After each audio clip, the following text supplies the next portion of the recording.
Eagles. Eagles.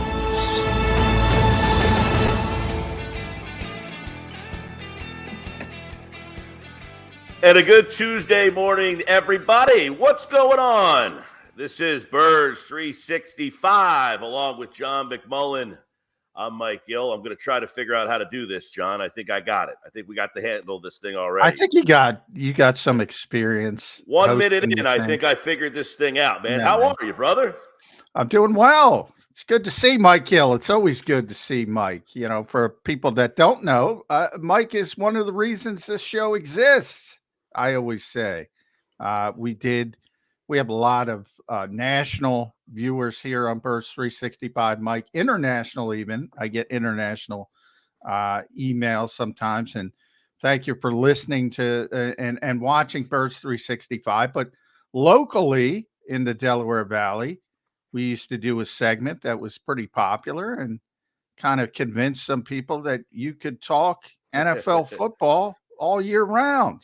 Yeah, the genesis of this conversation, and we'll get into an interesting conversation, I think, today, John, that you and I, so however many years ago, John was covering the league nationally for, I think it was Sports Network. Yeah. And you had called me and we had a couple of conversations. I used to have you on once a week and we would go through the schedule. And then you said, listen, I'm going to start covering the Eagles and get more into the Eagles. What do you think, about this idea? I said, you think we could talk about the NFL and the Eagles every single day? He said, yeah. So we had a segment called Football at 4 every day, 4 o'clock. Me and John talked football, Eagles basis, but a little NFL. The segment still stands on my show. John doesn't do it. We still have John on the air. But here I am all these years later, Football at 4 at 8 o'clock in the morning. Let's go. All right. Well, I could talk Eagles and football with you for hours. You and I know that. But I woke up this morning and saw a tweet from Robert Griffin III that I thought was a good basis of our first conversation here. Robert Griffin III, who's an interesting cat. I don't know what you think about him as an analyst or, what he brings to the table. But he said this: the Philadelphia Eagles already have the best roster in the NFL.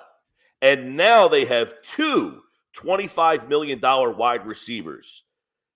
Do the Eagles, are we overlooking this team? Do they really have the best roster in the NFL? Is there something we're missing? Are we holding last 7-game debacle too much? Are we putting too much stock in what we saw there? Are we overlooking what this roster is? John, let's break down this roster a little bit and kind of look at it. Do they really have the best roster in the NFL? Well, I think, I like RG3, by the way. I think, he's a very positive guy. Yeah. And his rookie season, for those who don't remember, was absolutely phenomenal. And then he sort of went out on the shield in the playoffs. Yes, the Washington at the time Redskins were in the playoffs because of him largely. And he tore his ACL and his LCL. Basically the same injury as Carson Wentz when he was injured here during the Super Bowl season. Very, very serious injury. Was never the same.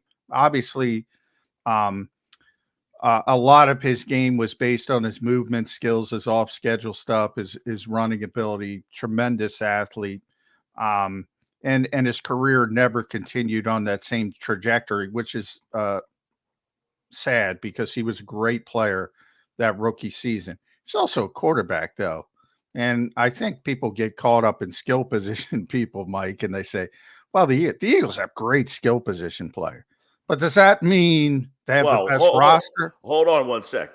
Many people, John, also feel the Eagles had the best offensive line in football. They do. And offensively, but there's two sides of the football, Mike. True, but that took them to the playoffs the year where they didn't have very good skill players. So if you look at their offense, let's start on that side of the ball. And by the way, Scott Grayson was going to join us in about 13, 14 minutes from now. Brandon Lee Garton, who I've never met or never talked to before. I'm looking forward to that. Will join us in the 9 o'clock hour, and we can kind of get their thoughts on this because I know we all have different opinions. But let's start on offense. The offensive line, the skill position players, and the quarterback Are we thinking that that is the basis of the best roster, at least offensively in football? Yeah, I think you can make a strong argument the Eagles have the most talent on the offensive side. I would say to RG3, let's wait till after the draft as well, because people are going to add and there's going to be tremendous shifting, obviously, with the draft coming up next week. But as we stand here today, yeah, I think the Eagles are in the conversation for having the most talented offense in the NFL.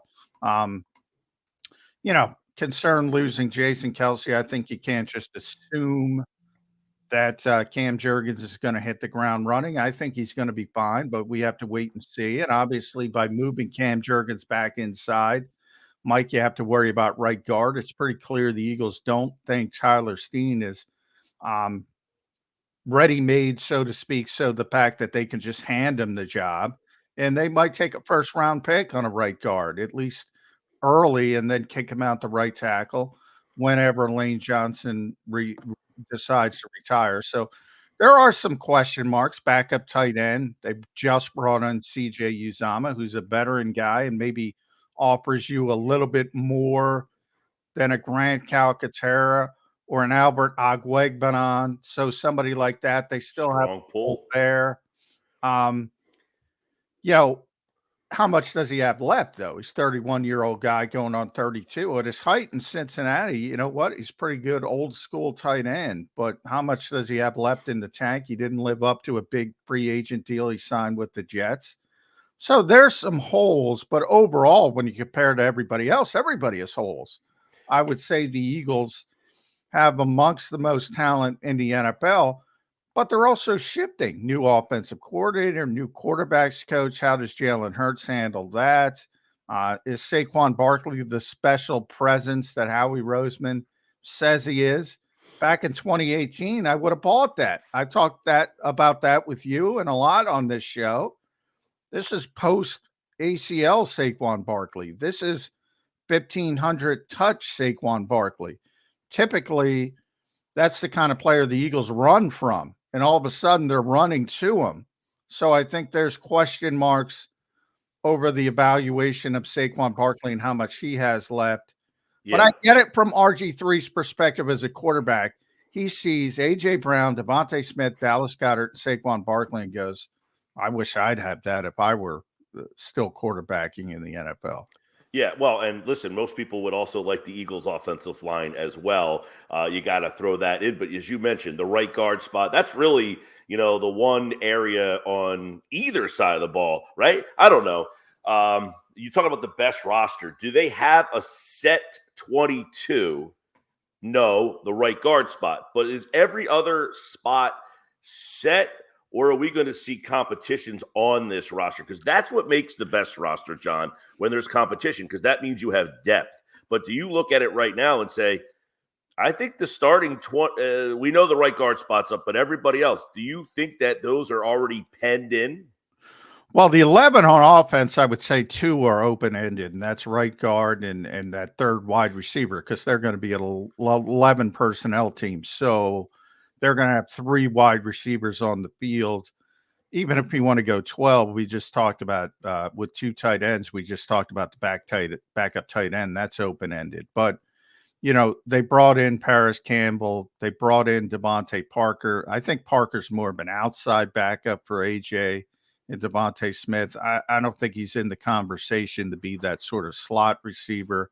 And the Eagles can manipulate it because AJ and Devontae are so well-rounded. They can move inside to the slot and play Parker outside. But I wouldn't feel comfortable and say, well, all right, Paris Campbell's the guy as a third receiver. Devontae Parker's the guy. Are they going to be better than Quez Watkins? Maybe. But I still think, receiver is still one of those sneaky needs that, probably not in the first round now. Whoa. And I thought it was before the Devonta Smith extension. I thought it was an outside chance they might take a receiver. Now, unlikely, but you don't think the possibility. So this is interesting. Like they sign Devontae yesterday. He gets this extension and they do what they do. They get ahead of Justin Jefferson, Jamar Chase, Amon-Ra St. Brown. There's guys that need extensions. They get ahead. They set the tone, right? Okay. You got A.J. Brown on the other side. Is he going to, say, well, then I need my deal redone? Or is this a precursor to them moving on from Brown? Does draft night give us that answer? If they take a player at 22 or 50, is that them saying, you got one more shot with A.J. Brown, you better make it work? AJ is going to be difficult for a number of reasons. I never thought Devonta was going to be difficult because, to be honest, he's not quite as good as AJ Brown. So when you talk about AJ, you're talking about top 5 receiver in football. And then we've talked a lot about the incoming deals or upcoming deals for Justin Jefferson, Jamar Chase, which will reset the wide receiver market. So when the Eagles look to extend A.J. Brown, which will probably be next year because that's when the cap number kind of spikes for him, his value is going to be greater because of what happens with Jefferson and Chase. And, even if those guys are traded, they're going to get big money deals. Wherever they go, they're going to get big, big, big money deals, reset the market, go above Tyreek Hill, and talking about well over $30 million. So how high do you have to go with A.J. Brown? That's why I say wide receiver still sneaky need for this team. Probably not in the first round. Probably wasn't going to be in the first round anyway, but there was an outside chance if Brian Thomas dropped a little bit that they might go in that direction. But starting in the second round, that's still a sneaky need for this team. And AJ is going to be a little bit more difficult. But Devonta, man, the fact they got that deal done, this team, and I asked Joe Banner yesterday, he hasn't answered me yet. I'm hoping he answers me today. But because Joe started this, sort of identifying foundational pieces that the Eagles, and it's really Andy Reid even more than Joe, but directing the team in that direction. The fact that they were able to get Devonta Smith done with that deal, and we'll see the nuts and bolts of it when it gets filed, like with the NFLPA, it's going to look even better. And in a copycat league, why other teams don't copy what the Eagles do mystifies me. I say that all the time. Well, it's not that they don't try to copy. I mean, how many people from the Eagles front office that you've never heard of are getting jobs? I mean, they're all over the place. Every offseason, there's somebody getting an interview and 2 or 3 people getting jobs. I mean, it seems like every year they're losing at least 1, if not 2 people that you've never heard of. Yeah, but it's more, but from you're right. And I think that's more personnel related. Although, Andrew Berry is a very business minded guy in Cleveland and he runs things sort of like the Eagles do. And we'll see. I mean, Jake Rosenberg is leaving after the draft. We'll see where he ends up because he's a big part of the contract part of it. So Catherine Rach is cats with Andrew Berry, though. So those two kind of go together with one team. And by the way, Cleveland's doing a great job with that kind of stuff. So people should pay attention to that. I always, the people who don't like Roseman, and this isn't like a whole Howie Roseman thing, but like he makes mistakes. There's draft picks that frustrate you. There's things they do. But in the end, it's like what other GM does and is able to, you're not going to hit on 100% of the things. No. If you want someone to hit on 100%, then you're not going to be ever satisfied. But I feel like it is so obvious that he runs circles around 80% of the others that do this job. I mean, if I was to say to the listeners, the viewers out there, give me the definitive best GM in football, I don't know that anybody even has an answer. It's just like people complain just to complain, where to me, the clear answer is if you want someone to build a team long-term, make mistakes, fix mistakes, but keep it stable, I don't know that there's anyone close to Roseman. Yeah, well, look, when we talk about do they have the best roster, they're probably in the top 5. So as long as you're in the conversation, if things break right for you, you could certainly be in that small group or that small list of teams. Same thing with GMs. Howie's certainly top 5, and whether he's number 1 like he was a couple years ago, or he's in the conversation like he was last year for a large majority of the season, he's going to be in that conversation. Do you have a guy that you think's definitively, or a 2 or 3 that are in that conversation? Well, people look at Brett Beach in Kansas City because of and where did he come from? Philadelphia. It's kind of amazing how it works that way. Obviously, John Lynch has built a heck of a roster in San Francisco, which I think the way he started kind of surprises people.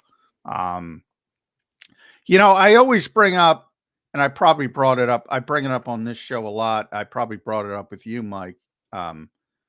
Jeffrey Lurie deserves a big part of this as well, because so many other GMs are GMing, as I say, for their job every year. They got to do this. They got to worry about the immediacy of winning games, or they might not have a next season. Howie has the luxury of being patient, looking at it long term. It's what I would argue with Jody about with Hassan Reddick. A lot of GMs, and Joe Douglas also from here, he can't GM like Howie Roseman can, because he can give up a future premium pick in 2026. He doesn't even know if he's going to use it. So what does it matter to Joe Douglas? Whereas other people are saying, well, look at what Snead got and look at what Brian Burns got. You're not going to get a day 2 pick for Hassan Reddick. People were saying that consistently up to the trade, including myself, by the way, Mike. I'll raise my hand. I say there's no way he's getting that. Guess what? He's outside the box. Well, maybe he can't get it in 2024. Maybe he can't get it in 2025. Yeah. But he got it in 2026. Well, that's the thing. I think your point is the best point, is that Roseman can make moves knowing he can make mistakes, but that should be the norm. You should be able to make mistakes because you're going to make mistakes. The fear of having to win and make the perfect move every time is why these teams are failing and crashing and recycling, and they can't get out of their own way. It's why the Eagles fans, it's why we have this show. It's why we have shows like this, because the Eagle fans know every year that they are going to be in contention. Do they have the best roster? Like RG3 said, we'll debate it. We'll talk about it more. Scott Grayson from Fox 29, another one of my buddies. We do Grayson's grades after every Eagles game on 97.3 ESPN. And he does a great job of getting in the locker room, breaking down the stuff. And we'll take a look. I'll ask him, does he think this roster is the best roster? He can grade this roster. We'll do that coming up in just a couple of moments when we're back here. Johnny Mack, Mike Gill on Birds 365.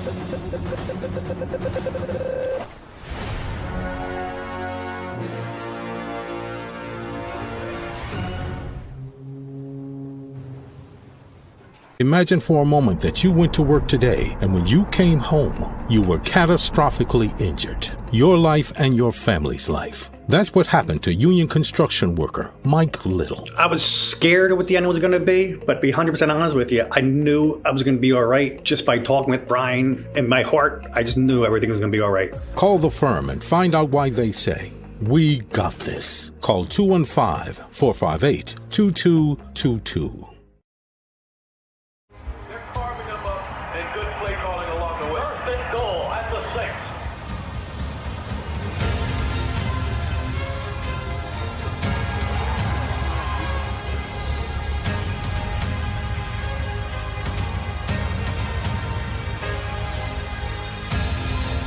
Field of life, First Trust Bank is there for you. Champions on 3. 1, 2, 3. Because Philadelphia dreams deserve a Philadelphia bank. Underdog Fantasy is the easiest place to play fantasy sports, and certainly the easiest when you're watching the NBA. And the NBA playoffs are almost here, and you can win money making picks. What are you waiting for? Sign up on UnderdogFantasy.com and use the promo code WIN. An Underdog will double your first deposit up to $100. That's UnderdogFantasy.com. Use the promo code WIN. Get ready for the NBA and get ready for the NBA playoffs. Go to UnderdogFantasy.com. Use the promo code WIN.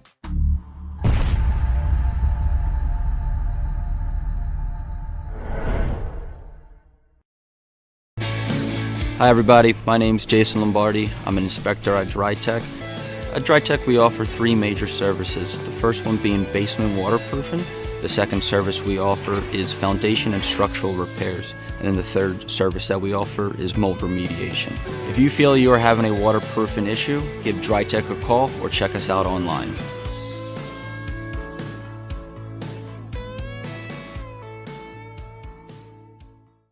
Do you stream on a Roku, Fire Stick, Google TV, or Apple TV? Now you can watch 6ABC 24/7 with the 6ABC Philadelphia streaming app. And the big story on Action News? Search 6ABC Philadelphia and start streaming today. EAGLES, Eagles.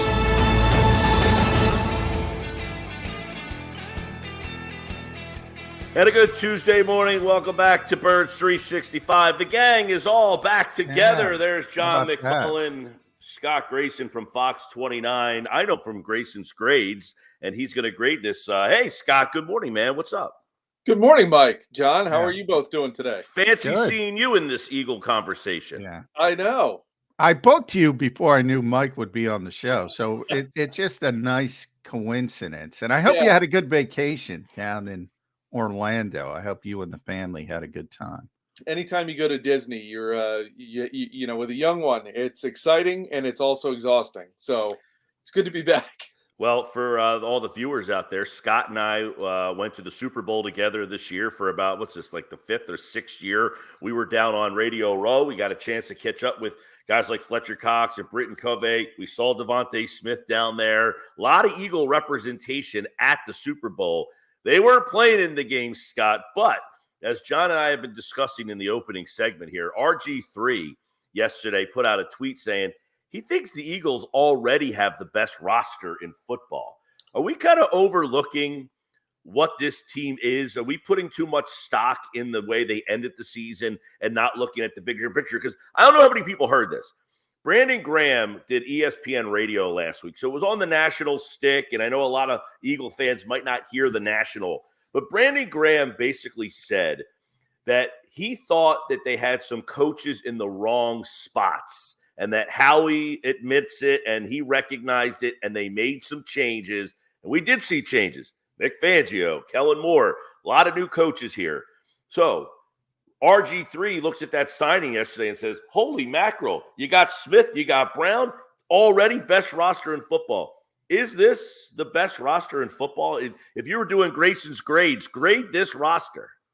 Well, I would give the offense pretty close to an A+.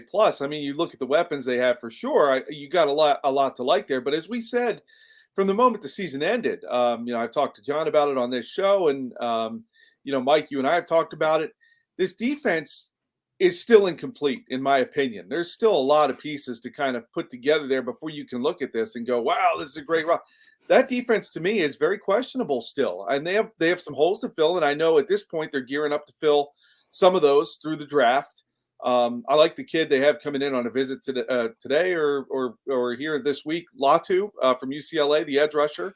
I think that'd be a great way to try to fill the void that Hassan Reddick, is going to leave behind. So, but to me, I feel like it's an overreaction to start calling this, the best roster in the NFL right now. I think certainly it's a contender for it. And again, I think you could argue that this is the best offense in the NFL, but there's things we still don't know. How are they going to do fill in Jason Kelsey's spot? What are they going to do at right guard? And, I think we know the answers to some of those questions, but how are those guys going to perform is the big question. How are they going to look under Kellen Moore? I think that's part of it. I think Brandon Graham, as you alluded to, Mike, they realized they tried to go to the cheap a little bit with their coordinators last year. And look, sometimes you strike gold that way. It didn't really work out. So they tried to fix the problem by bringing in more experienced guys. Certainly Fangio and Kellen Moore fit that bill. And I think we're going to see some of the results of talent coupled with good coaching should lead to some explosive plays on that offense. But again, I'm going to reserve some judgment on this roster until I see a little bit more of what they do on defense, because to me, there's still some holes that need to be filled there. Let me ask you it this way then. If obviously the draft is coming up and more things are happening, but Brandon Graham alluded to the coaching. If the coaching is just better, how much better is this team? Is that even fair to bring up? Is it, hey, this team should have been better, but they were poorly coached? Or is that just, like the coaches always get the basketball, the basketball fans out there? Yeah. It's always Doc Rivers' fault. Always, the Phillies, it's it's Rob Thompson's fault every It's night. always the players when things go well. It's always the coaches when things go poorly. It's funny because I had originally thought along those lines a little bit, Mike, that like, hey, if the play calling was a little better, if they had gotten we were questioning why Hassan Reddick was dropping into coverage as much as he was later in the year. If they had done better things with the players they had, would they have maybe not had the collapse that they did at the end of the season? We'll never know. But the fact that they've gone out and their answer to what happened was a lot of new faces here. They've gotten rid of a lot. They've gotten younger is part of it. And they've gotten some new blood in here as well, and gotten rid of some things. Some players have retired, not necessarily saying any of those guys were issues, but it shows me that they felt they needed to make changes within the locker room as well as the coaching staff. So I don't think you could say that the coaches were necessarily the problem. Were they part of the problem? Yeah, I think it's fair to say that might have been part of the problem, but clearly some of the players were part of the problem as well. Yeah, I'm with you, Scott, with the original, the RG3 quote. I think that's a quarterback talking. That's what I thought. I mean, he looks around, he sees great skill position talent and the great offensive line. He's forgetting about the defensive side of the football. I mean, you got Eagles fans coming up to the draft next week, and there's, got to take a corner. You got to take a corner. You can't go into the draft with that mindset. You got to take whomever falls to you as the best player who you've evaluated that to be, or unless you're going to get in trouble. Linebacker, they're counting on Nakobe Dean and Devin White right now at linebacker. I mean, something's got to be added. Even though I like Aaron Burks as a third linebacker, I thought that was a sneaky good signing. Counting on Devonta Maddox again in the slot. Is CJ Gardner-Johnson going to stay on the field? Is he going to be the same type of playmaker as he was when he left? There's some good signs, but they got to add some talent on defense to be in that top roster in the NFL category. Yeah, I mean, I don't frankly expect Bradbury to be as bad as he was last year. I'm with you. I'm like, I want to see James Bradbury with Vic Fangio. I actually want to see it because I think Vic will use him correctly. I was disgusted at the end of the season with how it ended and how it seemed he was disinterested in really playing towards the end of the year. But that was just, as I've gotten further away from that, I have gotten to a place like you, John, where, in Vic Fangio's defense and also going along the lines of like, he's not that bad. That was just whatever it was. And there were so many changes in the back end. I remember talking to you about it last time I was on with you here on Birds 365. There were so many changes back there that the communication was obviously a problem. And these guys at times, I don't think really truly knew where the other guys were going to be. And that's so important in this game where you have a split second to make a decision. And if you fail to make that decision at the right time, you're now out of position and a guy is open. I think some of that contributed to it. But there are clearly, yes, I like CJ Gardner-Johnson coming back. I like bringing Devonta Maddox back the way they did. When healthy, the big clarifier, he is as good a slot DB you're going to have. Can't trust a guy from Pitt, Grayson. You can't trust a guy from Pitt. Hey, listen, I bought into Maddox. He's let's hope Kenny Pickett doesn't have to play as the backup quarterback. Well, we got the first West Virginia side. There you go. You can't trust a guy from Pitt. No. Well, I agree with you, Scott, though. When Maddox is healthy, he's been very good. That's the problem. But it goes back to what John was saying, which is everybody seeming – I feel like the two spots right now that everybody is kind of coming to terms with, it's either an offensive lineman or a corner to try to improve. So are those the two – we know they're not taking a linebacker, but are those the two weakest spots? You both just said you think Bradbury bounces back. So if they take a corner in the first round, is that guy holding a clipboard? I'm not so convinced they will take a corner in the first round. Number one, and I say this every year, I don't think Howie ever likes picking where he's assigned to start the draft. No, he does not. He does. So where will they move? Will they move down? Will they move up? I think you guys don't think they would consider Bradbury in the slot. I know they played him there. No. They tried it there. That's what went wrong last year. I'm just making sure that's not, because I agree with you guys. I'm just making sure that's not a possibility. Hey, you know what? We have Bradbury here. Let's just start him in training camp in the slot and put him there the whole year, but that's not a possibility. I don't think they go corner unless some guy falls that they have an eye on, and they feel he's within range and they'll move up to grab him. The more I've thought about it, I think they are going to go with Bradbury and Slay, and I think they like some of the things they saw from their younger players last season as they got thrown in. I like Ringo. Yeah, I mean, Ringo a lot. If you like those guys, you're looking at this, if you're Howie, saying, I kind of have what I need out there for right now. I feel like this edge rusher stuff I'm growing more and more to thinking they go edge rusher in the first round. If a guy like Latu is there, I think there's a lot to like with guys like that. And I know that they feel they have to replace to a certain extent some of the production that Hassan Reddick had, and they're going to do it obviously cheaper than they would have if they kept him.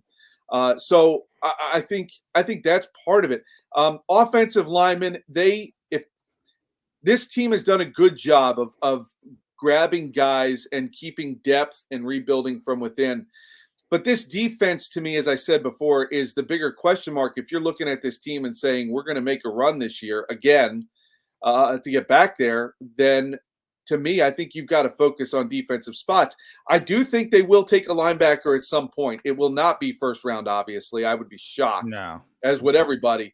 But I do think they could take a linebacker, in the second or potentially third round or something like that if they get in there.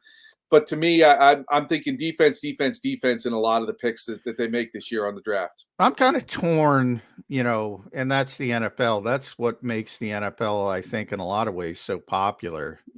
It's paralysis by overanalysis. We always have so much time to talk about it. In season, the game, it's not like baseball where you're playing every day. Basketball, you're playing a couple times a week. You got all this time to talk about the game, Scott. In the off season, it's lead up to the draft. You get all the misinformation, the disinformation. You mentioned Latu's visiting, Kool-Aid McKinstry's visiting. You start to go, oh, what are the Eagles thinking about? I think both of those players, it's about medicals. They got to get the medical checks. And Latu would be great, but guess what? The medical people might say, no, we can't risk it. And all of a sudden he's red flagged and he's off the board. But to that end, though, John, sorry to interrupt you, but to that end, it is important to point out that the medical team has done a good job so far in the last few years. Yeah. Of saying, no, these guys are dropping in the draft, but going, no. Landon Dickerson's worth the pick. Yeah. He's healthy enough. Or we trust that he's going to heal okay. And I think that's something to keep in mind, too. Yeah. And then the sort of debate between corner and edge rusher. With corner, I look at Vic Fangio. I look at this system and I say to myself, do you really want a young corner playing in this system? Because we just talked about the communication and all that. There's going to be some hiccups, especially at 22. This isn't Sauce Gardner coming in at 22 or Patrick Surtain coming in at 22. This would be a more, Lawsy prospect, making up a word. got to communicate, do all that stuff. And then the edge, we talk about how he wants to get Nolan Smith on the field. If you bring in Latu or somebody like that, how do you get Nolan Smith on the field? So do they really believe in Nolan Smith, or are we just closing the book on him? Overanalysis. How do you stop yourself, Scott? Well, you can't. You have to wait for draft day too. But the other interesting thing is, while you were talking, John, I was reminded of how Howie has used the draft. And keep in mind, he has gotten players through the draft. And I'm not talking about picking them. A.J. Brown came as a draft day trade. Yeah. Well, I was going to bring up the trade. 18. So you have to keep in mind also that if there's a specific corner that he think veteran that might fit Patrick Surtain. Maybe. Yes.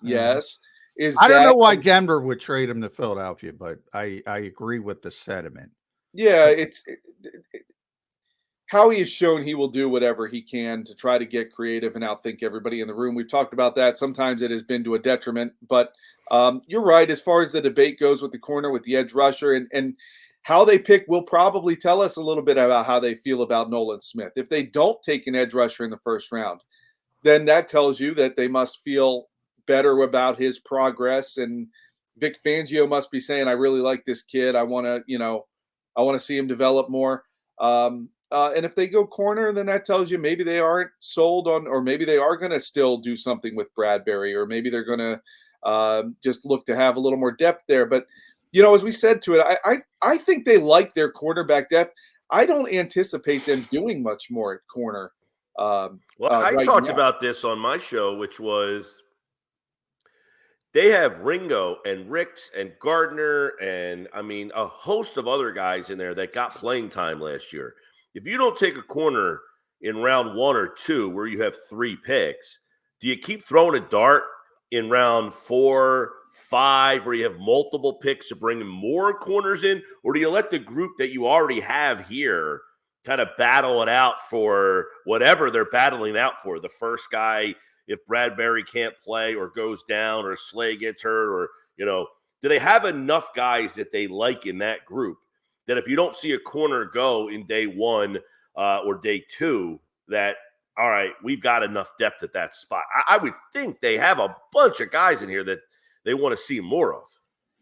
I would agree with that thought. But again, this is where I think the draft will tell you more about where they believe they are than what they say after the picks are made. If they don't take a corner in the first or second rounds, like you said, Mike, I think they're clearly saying we've got what we need, we think. And if we don't, when guys are cut, before the season starts, we can always pick somebody up later at that point. And if they do take one, that tells you, what? We want to press these guys a little bit, really see what they can show us, and give somebody else an opportunity to maybe earn a spot. I just think there's some valuable needs at some other positions that they really need to find. When you talk about when healthy, right? Well, Nakobe Dean wasn't healthy. Avonte Maddox wasn't healthy. These injuries have played a role in what happened last year with guys getting rotated in and thrown in spots. Now, that experience, as you said, Mike, could prove to be a big key as you build your depth and say, hey, these guys have shown us some things in a couple games, been in those, the live action, face the live bullets, and we like where their progress is going. It's really helpful in their development. So I just think the first day and the first 2 rounds really are going to tell us where the coaching staff believes they are in terms of players, what they take, and more importantly, what they don't take. John and I talked about this at the start of the show. Other than right guard, right? Right guard, where there's no definitive depth chart number 1 guy, is there a glaring spot? Now, you might say, hey, I don't like this guy, but he's the starter. John mentioned 3rd wide receiver. But is there any other spot where a number 1 first-round pick would come in and get a chance to play right away? On offense? Anywhere. Oh. If you're picking at 22, in my opinion, I draft this guy 22 to start and he definitively has a shot to play a lot, start. I'll tell you what, if you take a corner at 22, and this is why I don't want to take a corner at 22, I think he's the starter. They cut Bradbury post-June 1st, and then that guy's got to sink or swim as a rookie in this complicated defensive scheme. That's why I don't want a corner. That's a scenario I didn't think of. I mean, I guess an outside shot of, do you just eat the money? Well, from Bradbury's perspective, I think they cut him if they draft a corner because, as you mentioned, Mike and Scott, they have a lot of good young corners they like, and they might not be ready right now, starting with Kaylee Ringo, Eli Ricks as well, especially on the outside. Mekhi Gardner played some safety, has some versatility. You have all these young bodies. I don't think they need developmental corners. I think they need a starter. And if they draft one, Bradbury's not going to be a backup. He doesn't have versatility. He's not going to help you on special teams. So they're going to move on. And I almost don't want that to happen for two reasons. The one we talked about, Scott. I like his projection in this particular defense. And then on the back end, I don't like a young corner.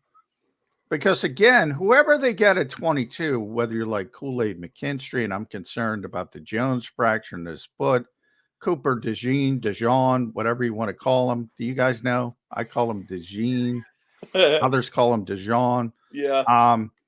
He's more of a safety / corner. I want a true outside corner. I don't like, unless Terrion Arnold or Quinyon Mitchell ball, I'm not thrilled with that. So those are my kind of two thoughts. And you brought up the trade aspect. I think people forget the A.J. Brown trade. He was the final piece of the puzzle. If you can swing Patrick Surtain, and the Eagles were very interested in drafting him during the Devonta Smith year. Mm-hmm. Their group was Jalen Waddle was number 1. He went 6th. J.C. Horn was next. He went 8th. Surprised a lot of people. Patrick Surtain. And then Devonta was the 4th of 4. And they traded up to get Devonta when everybody else was off the board. They've loved Surtain for years. But if Denver's going up and going to trade a player like that, they need a quarterback. So I don't see the fit. But you never say never with Howie Roseman. That's a lot. I know I put a lot on your plate, Scott. But those are my cornerback thoughts. Yeah, to answer Mike's question first, I don't really at this point see somebody they take that they plug and play as a starter, or I don't want to say a key contributor because you can get a lot of snaps without being a starter. But I don't really see that. I could see if you're talking about somebody who's not here right now getting thrown into this team and having a role. It would be more like John said, where you go out and you get a guy like a Patrick Surtain, and you say, obviously he's starting. You're getting him to start, and he's thrown in there. That acquired through the draft is now a guy who's getting those snaps. I think this team, when you think about it, they're going to have new core leaders and new leaders in that locker room that need to step up. The Kelsey's gone. The Fletcher Cox is gone. Who are those guys going to be? I think that's still to be determined. Lane Johnson is a leader by example. He's not a vocal leader, in my opinion. Jalen Hurts is not going to lead by vocal, which is I think some guys really want him to do. He's not going to sit there and yell and be vocal. He's going to lead by example. So who's going to be the vocal leader? Who's going to be the guy is it Saquon Barkley? Is he going to come in and be that guy? Saquon, I've heard really good reports on Saquon as a leader. Everybody seems to like him. Everybody knows and they get upset. I don't necessarily know if the fit is there on the football field. I'm concerned about 1,500 touches. I think he's a little bit overrated because of where he was drafted, where he came into the league. He was a tremendous talent, but that was pre-ACL. Hasn't been the same since. All that I have questions on. Everybody speaks glowingly about him as in fact, they bend over backwards to make excuses for him because everybody loves the guy. Well, that's a good quality to have in that locker room. I mean, but who's going to take over those roles to me is a big question mark. So on that Saquon front though, like for years, the team didn't seem to trust or value their running backs, and yet they had guys who produced. Do they shift their philosophy because they do trust and value this particular running back, even if you're saying that's why you're concerned that he might not be the guy they think he is? It's almost like, because you've said for years, John, they wanted McCaffrey. They like these certain guys. Surtain, we know. Is Barkley their white whale of McCaffrey? They couldn't get him, but this is a guy that we have on the same, plane as him, and we're going to use him in the way that we wanted to use our guy. We had Miles Sanders. We didn't really view him the way that we view this guy. We had Swift. We didn't view him the way that we view this guy, and how that could change the dynamics of the way they think about their offense. I'm eager to see how they use him because, like we always talked about the last couple of years, you have one football to get to A.J. Brown, Devonta Smith, Saquon Barkley now, Dallas Goedert. Jalen Hurts is obviously going to keep it some himself. How are you going to distribute that and keep everybody happy? And yes, when they win, everybody seems to be happy. But as we saw last year, when they're not winning, when the ball's not moving, look, this offense, and this is why I think that a part of what their attitude is on defense, we're going to score. We don't need to shut opponents out. We don't even really need to keep them to less than 10 points. But if we can keep them to less than 20, 24, we should win the game. Well, there's pressure then on those guys on offense to produce. And when they're not producing, then you see the A.J. Browns and the conversations on the sideline when we start going, he's not happy. And what's so how are they all going to, and sometimes unfairly to him, we draw those conclusions, right? But the question is, how will Saquon Barkley fit into that? What role will he play? What role will he embrace? They brought him in here to be a better pass protector than he is. He is. He's better. Yeah. So will you can't pay a man $30 million to be a pass protector? Well, that's true too. No, that's true as well. But unless you're a left tackle. No, but that keeps him on the field, and it helps him, helps the team, helps the offense. And it's the first year. You're going to have a little bit of that honeymoon period with him. And the question then again I throw out there is, if this team is scoring, everybody will be fine. If they aren't, how will players like Barkley and Smith, by the way, add Jeffrey Lurie in the mix, Scott, because for all these people that think, they're going to be run first, Jeffrey Lurie's not going to accept that. He said consistently, you need to have a high-octane passing offense to be successful in the modern NFL. Plus, guess what? The best pure football player on this team pre-Saquon Barkley was A.J. Brown. Post-Saquon Barkley is A.J. Brown. He is. He's the best pure football player the Eagles have. I throw that into the mix. You're right about guys want the football. And AJ's honest about that. All good players want the football. Devontae wants the football. Dallas wants the football. Saquon wants the football. It's a good problem to have. But as I often say, when you throw that term out there, good problem, the word problem is in there. Yes. It is the problem. And that's up to Kellen Moore to keep everybody happy. And now people are talking, they want a third receiver. How many footballs are we throwing out there? Right. Yeah, I'm with you. With you. It's a bigger issue, I think, than people realize. Now, that all being said, you're right about Jeffrey. And that is kind of one of the key ingredients to the equation that is sometimes forgotten. He likes to see the ball thrown around the yard. He likes to see it moving downfield. Now, that being said, I think what you'll get with Saquon Barkley is a guy who can be patient in the holes like DeAndre Swift was last year. He can work behind this offensive line and find some room. And then as well, he's obviously a weapon out of the backfield, so you can still get him the ball through the air. And I'd like to see some of the screen game come back with the running back in this offense. I think, Scott, that's got more to do about the quarterback. And it's not a bad thing. People think I'm criticizing. Jalen doesn't want to, because of the talent he is. He's a guy who can do off-schedule stuff. He's a guy who can extend plays. He doesn't want to play that dink and dunk game, and that's probably one of the issues the Eagles had last year. As teams went to more umbrella coverage because of how good the Eagles were in 2022. He tried to force the ball a little bit too much. He and AJ out in Seattle famously went off script and started freelancing a little bit. They lost the game over it. They probably would have won if they were patient. But I just can't see Jalen Hurts throwing a bunch of screens, dumping the football off to the back. I don't think it's going to happen.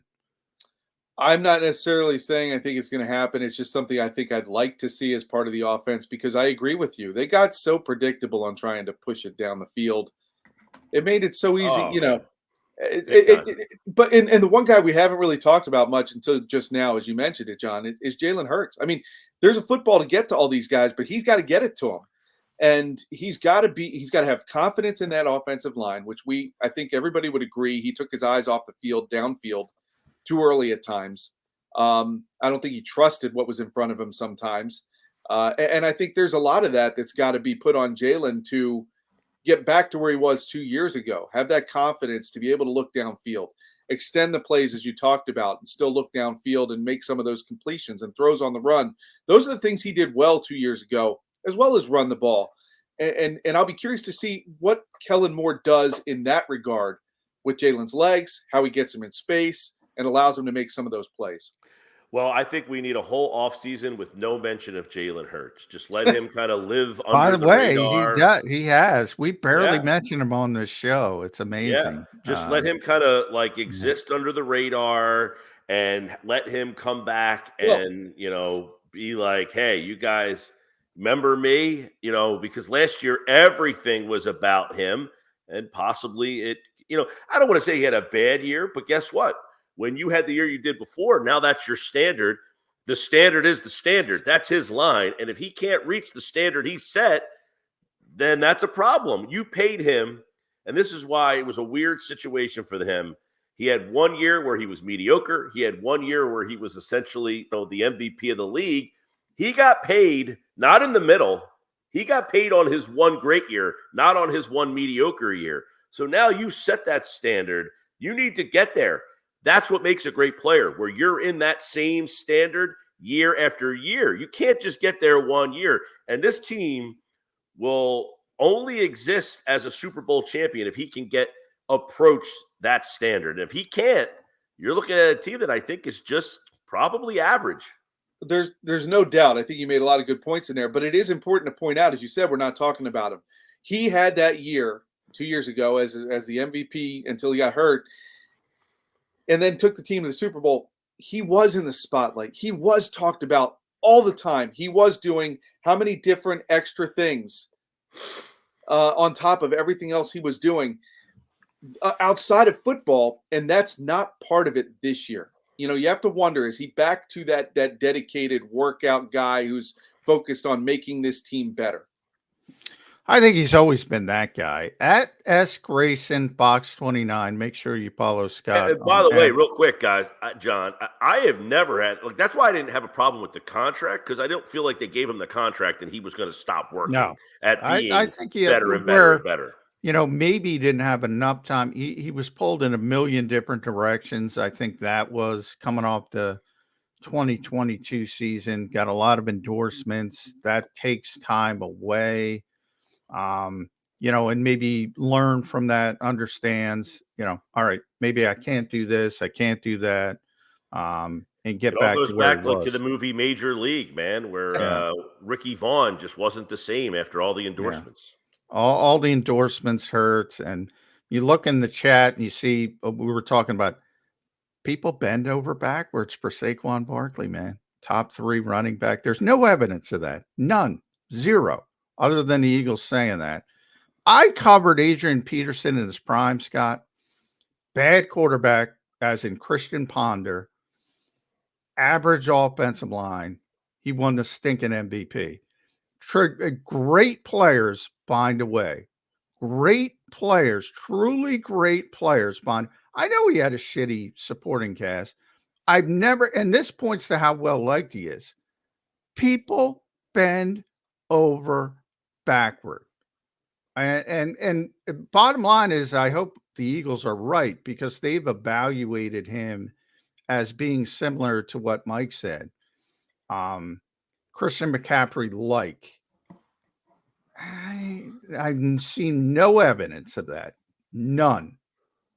He's the only thing I'm excited to see. Well, there's several things. Well, let me just ask you this, John. No evidence of that because the Giants' offense stinks out loud? Well, that's the point. When Christian, people forget he had some injury issues in Carolina. At his height in Carolina, he had 1,400 yards and 1,000 yards receiving. And he was the best back in football on a Carolina team that wasn't as bad as they were last year, but average team. I brought up AP because I watched him get 2,000 yards with one of the worst quarterbacks I've ever seen. Daniel Jones runs laps around Christian Ponder, and he won the NFL MVP. I'm generational players find a way, no matter what. I also got to cover Randy Moss because I covered Minnesota. A lot of bad quarterbacks. Randy found a way because he was that good. And at receiver, you need a vehicle to get you the football. And you're really at the mercy. And he was so great, he still found a way. That is my point with Barkley. You can make all the excuses, but if he was good as you think he is, and I'm not talking about you, Scott, I'm talking about some of the Eagles fans, he would have found a stinking way. That's all I'm saying. Yeah, I hear you, and I can follow your logic. I think I am considering what they had available to them or what they could have done. Was there an other option that you would have rather seen at running back? Yeah, I talked about a lot. Aaron Jones coming off last year. If you looked at the end of the season for the Packers, he lifted that team into the playoffs. I think he's a better receiver coming out, and that's what the Eagles want. He's probably not a better blocker, so Saquon. And then he's got some injury concerns. He's older, I get it, but Barkley's got more touches, and he would have been cheaper. So I'm just thinking of it from a traditional Eagles perspective. Why did they go out of their comfort zone for Saquon Barkley when you could have gotten similar production and maybe arguably more production from what I think has been a more proven back? And by the way, and I'm talking about Aaron Jones. He single-handedly beat the Cowboys in the playoffs last year. He was so good in that game. I would imagine, John and Scott, that the Eagles do look at their offensive line and say, hey, what can Barkley be with some competent? Oh, of course. Yeah. And by the way, Miles Sanders had 1,269 yards rushing, 4.9 yards per carry. DeAndre Swift had a career year, 4.6 yards per carry. He's going to be better than he was in New York. I'm not concerned about that because the Eagles have a better supporting cast. But if you're, and Howie used the term special, he called him a special player. And as Mike pointed out, they think he's the next best thing to Christian McCaffrey. I have seen no evidence of that. None. Let me go back to what you said, though, about, bringing Saquon in, John. And we talked about how they, earlier there was kind of some roster moves made here to move on from different things. And to me, it looks like they're just trying to get a little younger. Do you see any kind of this being part of it? Is there a philosophy shift that took place as they evaluated what happened in that collapse and coming out of it said, the Saquon Barkley being part of it, we have to adjust our philosophy to do X, Y, and Z? I don't. I think they think this player's special. Okay. And he's different. And that's if their evaluation is right, I'll be the first one to raise my hand and said, all right, they were right. I was wrong. I will, look at the comparison between Miles Sanders. He left and was lousy. Uh-huh. Yeah. No, I agree with that. Maybe the Eagles feel like if you come here, you'll be better than you were there. And if you're better than you were there, you were pretty good there. You can even be better here.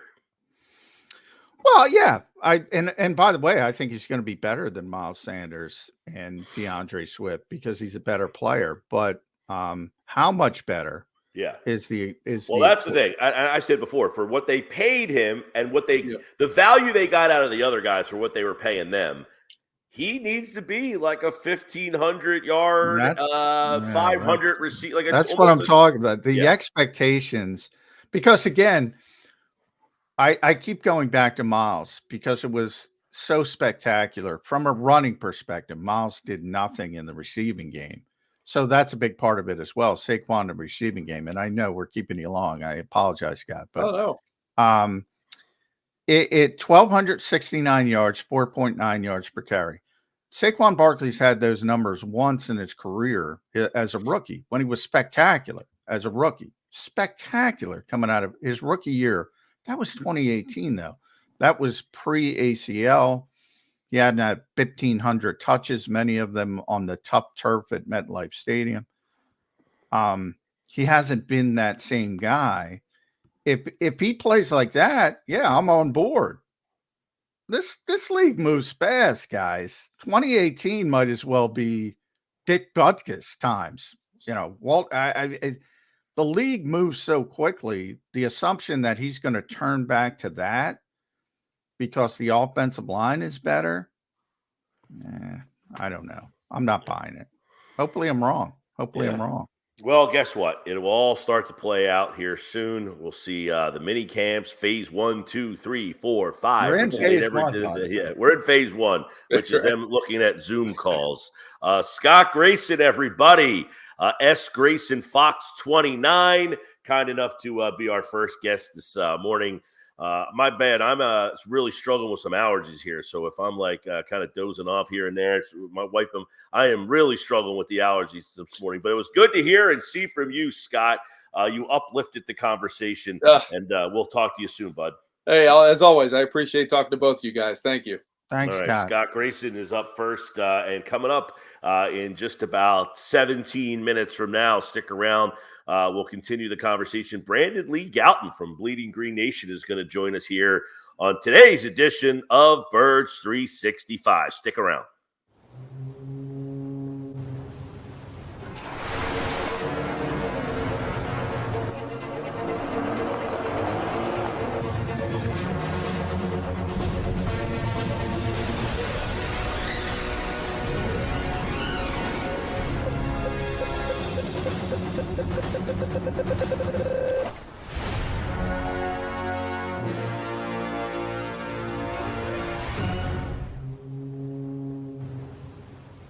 Imagine for a moment that you went to work today and when you came home, you were catastrophically injured. Your life and your family's life. That's what happened to union construction worker Mike Little. I was scared of what the end was going to be, but to be 100% honest with you, I knew I was going to be all right just by talking with Brian. In my heart, I just knew everything was going to be all right. Call the firm and find out why they say, "We got this." Call 215-458-2222.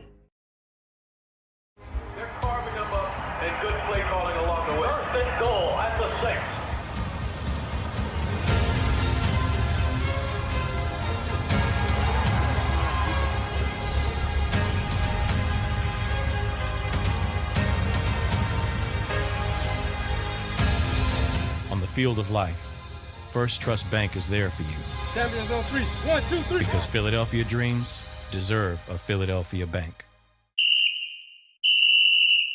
Underdog Fantasy is the easiest place to play fantasy sports, and certainly the easiest when you're watching the NBA. And the NBA playoffs are almost here, and you can win money making picks. What are you waiting for? Sign up on UnderdogFantasy.com and use the promo code WIN. An Underdog will double your first deposit up to $100. That's UnderdogFantasy.com. Use the promo code WIN. Get ready for the NBA and get ready for the NBA playoffs. Go to UnderdogFantasy.com. Use the promo code WIN.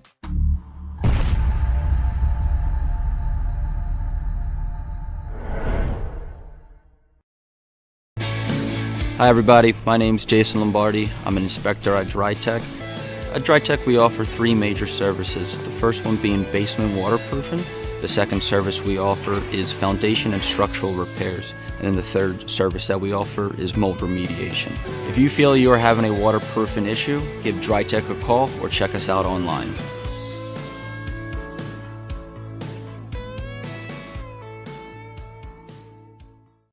Do you stream on a Roku, Fire Stick, Google TV, or Apple TV? Now you can watch 6ABC 24/7 with the 6ABC Philadelphia streaming app. And the big story on Action News. Search 6ABC Philadelphia and start streaming today.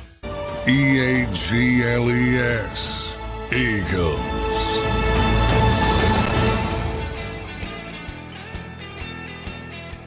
All right, hour 2 of Birds 365. I'm Mike Gill, John McMullen, and man, we've gone down a lot of paths this morning. We were taking a look at John RG3 commenting that the Eagles have the best roster in football. We're kind of dissecting this roster. They got the draft. You know, the draft is less than 10 days away. Yeah, by the way, I should have mentioned Howie's having his pre-draft press conference this afternoon at 2:30. Nick will be there as well, but obviously they're not going to give you anything, but it's something to talk about. So we'll have that on Birds 365 tomorrow. But yeah, I mean, the draft is getting closer, and it's going to be interesting because 22, Mike, has not been, that range has not been the best for the Eagles in recent history. You know who they drafted at 22? Jalen, was he 21 or 22? Andre Dillard. Andre Dillard. They moved up to get Andre. Yeah, Andre was a problem. Jalen was a problem. If you want to go back to Danny Watkins, he was in the early 20s, I think. If you want to go back to Marcus Smith, he was in the 20s. They haven't had a lot of luck when it gets down to that position. So you start thinking to yourself, well, Howie doesn't like to stand pat anyway. Maybe try to go up and get somebody, try to move down. He hasn't moved down in recent years. One guy I'm in love with is Graham Barton. We talked about right guard. Yeah. That guy's plug and play day one, but you're never going to take him at 22. I think he's one of the safest picks in the draft. Wouldn't be sexy. No. But if they trade down and get that kid, well, I think this team, the interesting part about this team, John, is they're in a spot right now where they don't need to be sexy. They have the skill position players, and unless you're taking a wide receiver, running back, quarterback, are people all that, looking for a sexy pick? At this point, you're looking for the foundation. You're looking, and this team has built an offensive line that has almost become, there's a good. How many places is the center the most popular player in the history of the franchise, or one of the most popular players? Philadelphia. So I think Eagle fans do understand and would be okay if they said, look, because I think most people do look at this roster and say there's one glaring weakness right now, and it's the right guard spot. Everywhere else, I think we talked about it in the first hour. If you had a game tomorrow, you could find 21 guys other than right guard that would be definitive starters for the most part. Right guard would be one where you'd be like, I don't know, is Tyler Steen the guy? Who else would be in play there? So if you took a player at 22 and said he was going to start from day one, right guard would be the one definitive spot on the field that would happen. Yeah, well, I would say I don't think it was about center with Jason Kelce. I think it was about his personality. I don't think Jamal Jackson was that popular. Typically, centers aren't going to be the most popular people in the world. And unfortunately, I don't think. Well, it helped that he was good. No, of course. But my point is Cam Jurgens could turn into a Pro Bowl center, and he's not going to be the most popular player on the Eagles. There was a lot of other stuff with Jason Kelce, but yeah, I mean, it's just if you go back to, so if you want to go back to 2010, shall we say, and they're in this range, you got Danny Watkins in 2011 and 23, Marcus Smith in 2014. At 26, Nelson Aguilar, probably the best of the lot, 2015. He was the 20th pick. Andre Dillard, you mentioned, 2019. was the 22nd pick. Jalen Reagor was 21st in 2020. Not good. Not good when Nelson Aguilar's your best. I see a lot of people in the chat over here asking about Steen. Why are we so quick to shoot down Steen? What about Steen? Is Steen a guy that they soured on already, or did they just say, look, this guy didn't have a lot of guard experience. We needed a year to kind of get him up to speed. Do you think Steen is the guy that they hope takes over that right guard spot? Or are they already looking at him as more of a depth piece? Well, I think they certainly haven't given up on him. He got one opportunity against Dallas and played really poorly. You know, he was a 5-year basically starter in college, but he played tackle. He played tackle at Vanderbilt and he played tackle at Alabama. And the presumption was he could move inside because he had, not the longest arms in the world. So from a measurable standpoint, NFL teams looked at him and said, well, he probably won't hold up at tackle long term. So let's move him inside to guard. That was the Eagles' mentality. It was the league's mentality because when he went to the Senior Bowl, everybody wanted to look at him playing guard. And I think there's still hope, but that might be a multi-year project. And there's no, if they don't draft an interior offensive lineman early in the process, which would stun me. And by that, I mean 22, 50, 53. So they have 3 picks, premium picks. I think one of them is going to be a guy who can play the interior offensive line. And then you go to camp, and if he beats him out, he beats him out. If he doesn't, he doesn't. I think they want competition. I don't think they're going to hand anything to Tyler Steen. But no, I don't think they've given up on him. And long term, if they get a big time player at 22, remember, it's probably going to be a tackle who starts at guard, moves out to replace Lane Johnson. Yeah. So Lane's only going to be here for a couple more years. Best case scenario. Yeah, he's got 2 definitive years on his deal or 3? Yeah, and Lane's gone back and forth about that. Probably last year he said, I probably only have 2 years left. And now after this season, he's saying he's got a little bit more left in the tank. He's still playing at a very high level. He's under contract through 2026. So, and we'll see how that goes, if he wants to reach the end of that deal or not. But I think you're certainly going to get him in this season and next season. By the way, a Brett Stosacker text just got to me. Devonta Smith will be available at sometime between 1:30 and 2 today. So you'll hear from him. But, you go back to that draft and how that changed the dynamics for so many teams, John. The Eagles trade up from 12 to 10. They jump over the Giants to take Smith. Then the Giants get out of 11. They move back and take Kadarius Toney. The Giants wanted Smith. How different would this conversation be if Smith was in New York with Saquon Barkley, and now Barkley's here with Smith?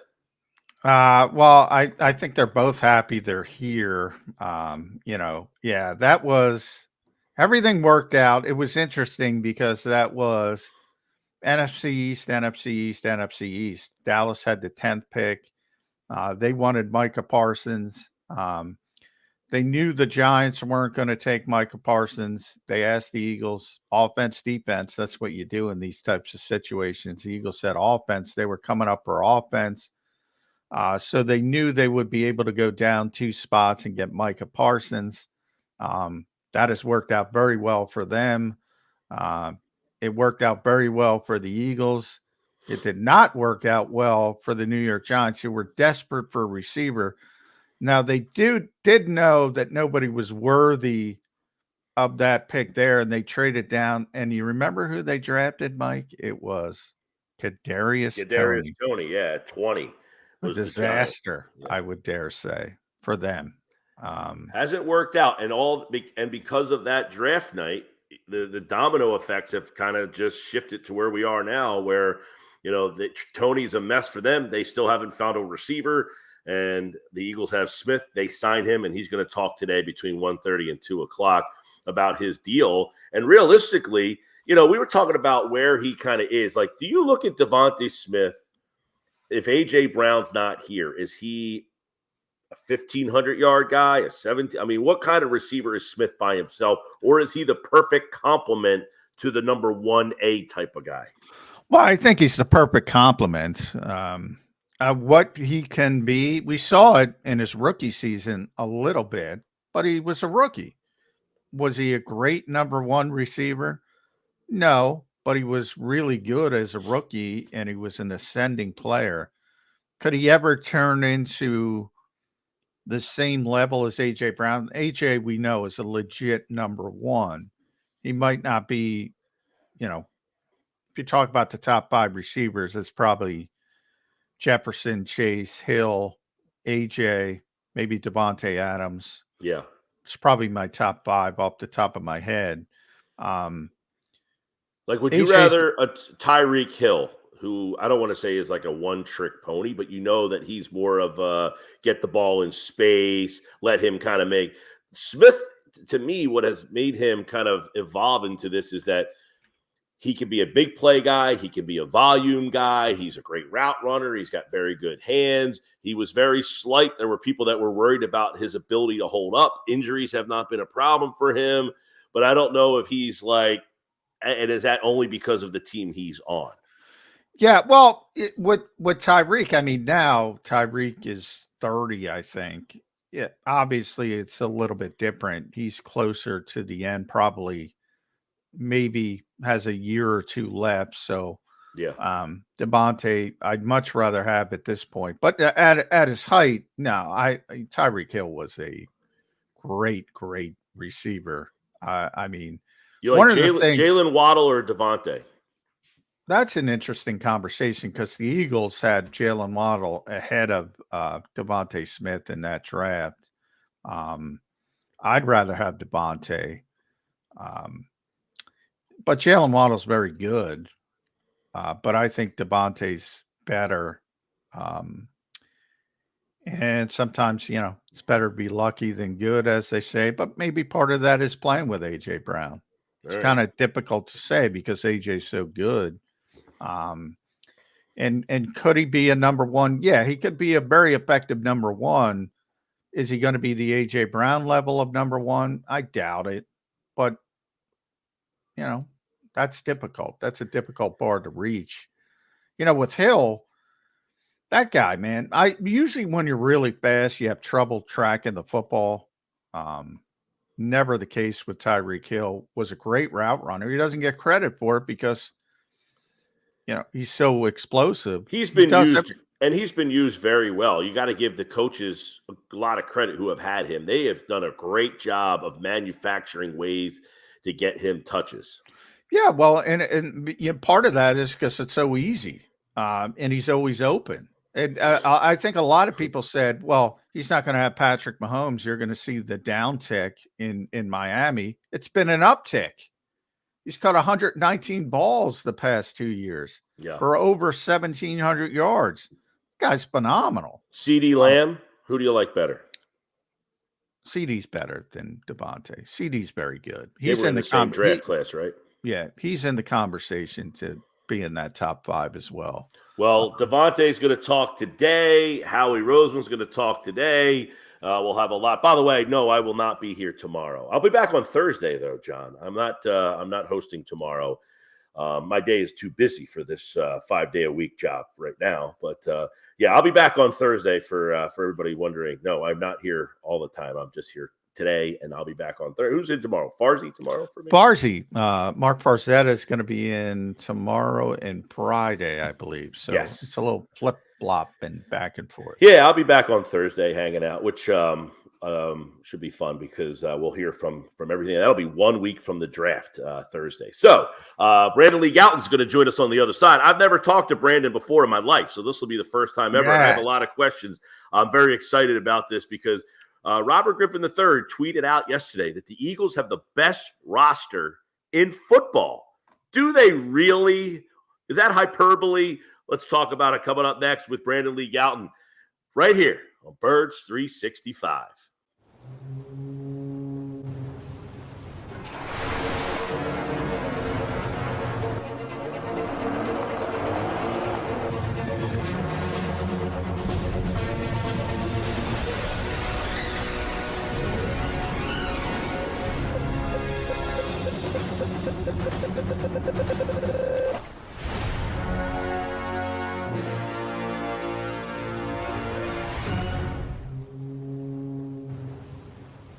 Imagine for a moment that you went to work today and when you came home, you were catastrophically injured. Your life and your family's life. That's what happened to union construction worker Mike Little. I was scared of what the end was going to be, but to be 100% honest with you, I knew I was going to be all right just by talking with Brian. In my heart, I just knew everything was going to be all right. Call the firm and find out why they say, "We got this." Call 215-458-2222.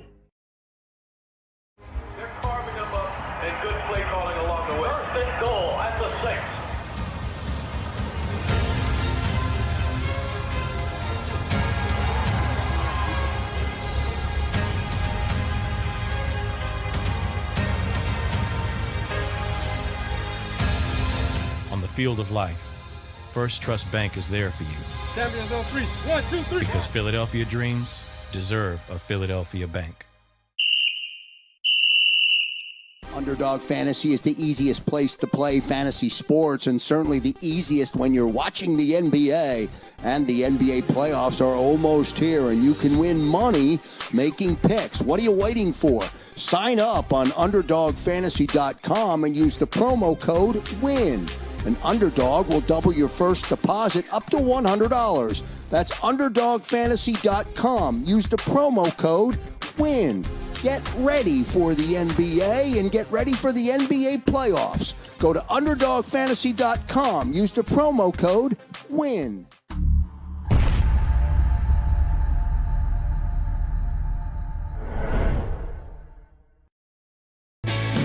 Hi everybody, my name's Jason Lombardi. I'm an inspector at DryTech. At DryTech we offer three major services, the first one being basement waterproofing. The second service we offer is foundation and structural repairs. And then the third service that we offer is mold remediation. If you feel you are having a waterproofing issue, give DryTech a call or check us out online.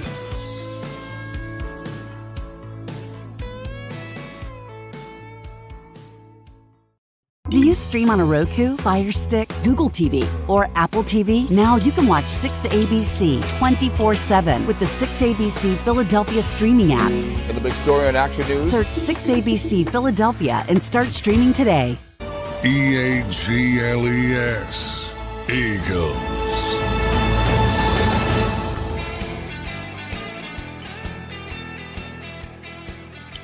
Still waiting. Still waiting for BLG. We got to get you two together, Mike. I'm going to text him. Going to do some work on air. Did he see that I was filling in today and decide that he would take always a pass? Possibility. I think it's more. He probably. I booked him a couple days ago, so he probably forgot. But well, I'll tell you what.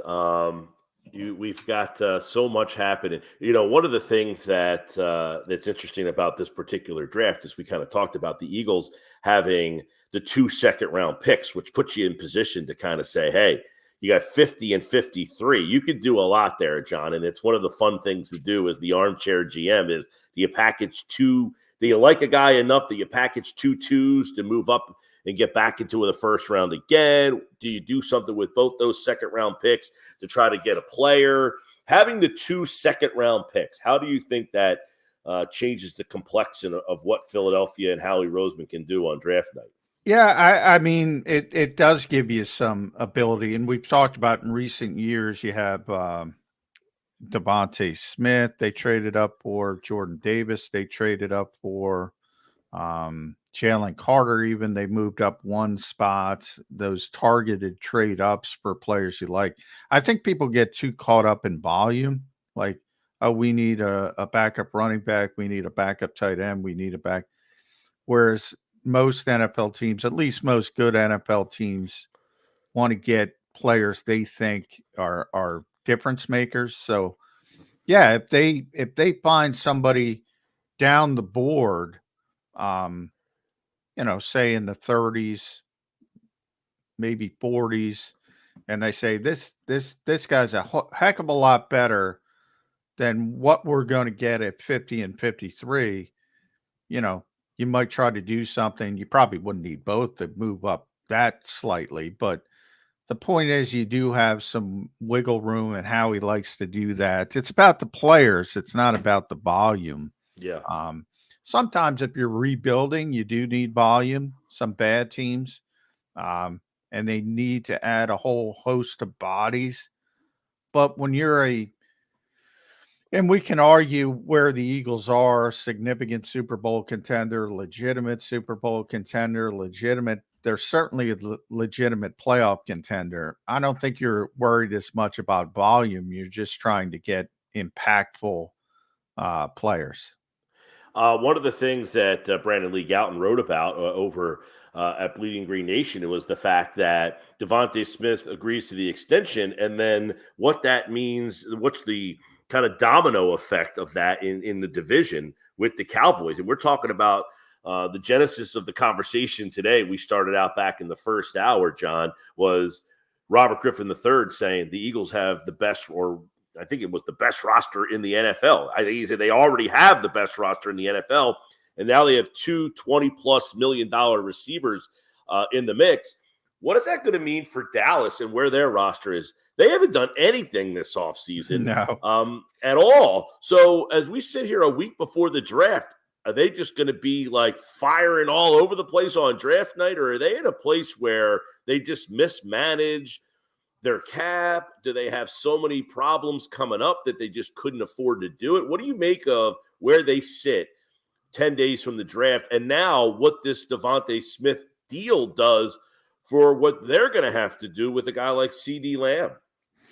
Well, with the Cowboys, I think it's interesting, Mike, because I think, Jerry Jones has this reputation of being this, I don't know, George Steinbrenner-like presence for whatever reason.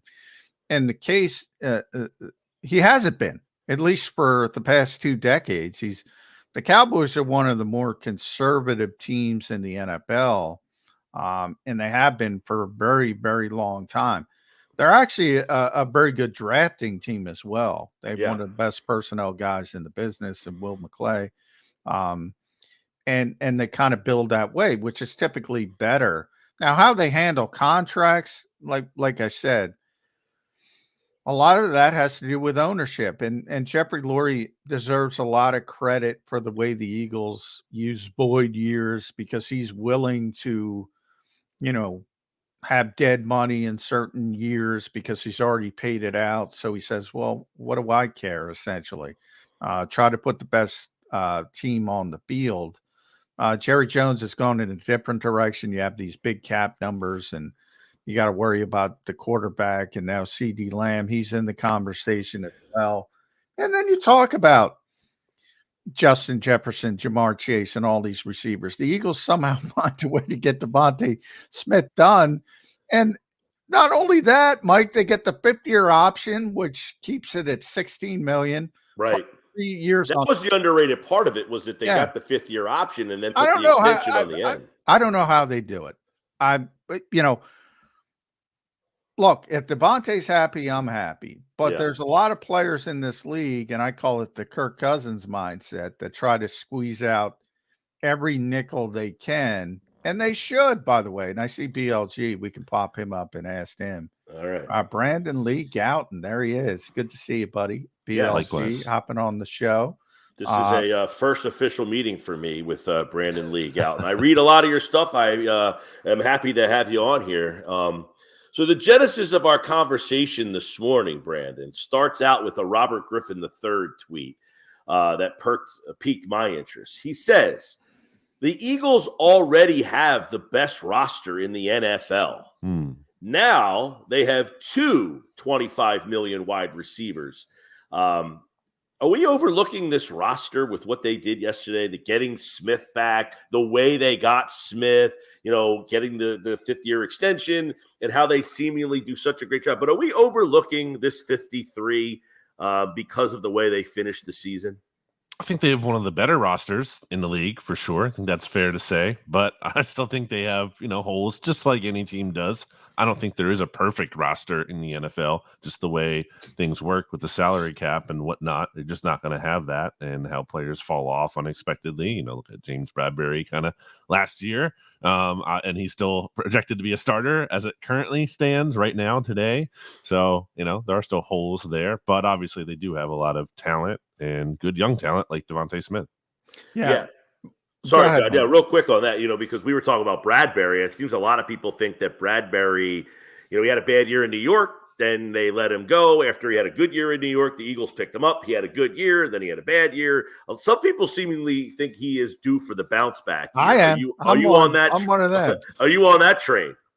I kind of am as well. I mean, I'm not saying that, with like 100% confidence, but I do have more hope for him, I guess, than most people would. I know he looked kind of cooked, obviously, at the end of last year, and that's kind of just a question of, does he have it in him anymore? Is he able to hold up? But I think it's fair to point out that he's kind of had these bounce back, or he's had these up and down years in his career. And I also think, the Eagles never needed to rush to cut him, as was suggested. If they want to designate him as a post June 1st cut, they can actually just cut him after June 1st. They can wait to see how he kind of looks in OTAs and everything, get a little bit more of a sample size and more data on him and how he looks in those practices, and then kind of make a decision later if they have to. Yeah, with Bradberry, I think that dead cap is like $4.3 million. They lose no cap space post June. It made no sense to cut him before June. Now you could designate it that way if you want to completely move on. But from my perspective, BLG, I don't think the Eagles putting him in the slot was stupid. That was dumb. He's a pure zone corner. I think Vic Fangio will understand that. One of the big things about Vic's defense that I didn't like is it stresses you from a communication standpoint, especially the young corners. Like I've said, I don't want the 22nd pick to start at corner in this defense because they're going to make a whole boatload of mistakes. You're not getting Sauce Gardner at 22. You're not getting Patrick Surtain at 22. Whereas Bradberry's savvy, I think Vic is going to use him correctly. He's going to leave him at right corner. I think he's going to have a bounce. I literally want him to be the starter. I don't want them to take a corner because if they take a corner, they're going to cut him. I think you're hitting on a good point here, which is Fangio's assessment of Bradberry's worth something to me. Like, if Vic Fangio comes in and says, this guy can't be our corner, we need to move on, then okay, that's another thing kind of working in favor of maybe he can't be the guy. But if he is around still, which he is, and Fangio believes in him to some extent, I'm interested by that. I'm intrigued by that. And, look, I think it shouldn't just be handed to him. I think you have to, see what Keely Ringo can do. You have to see what Eli Ricks can do. Isaiah Rodgers, other guys should get a chance in there. They should really rotate those reps with the ones or however they want to handle it. You don't just say James Bradberry is the starter no matter what, but he should be in the mix.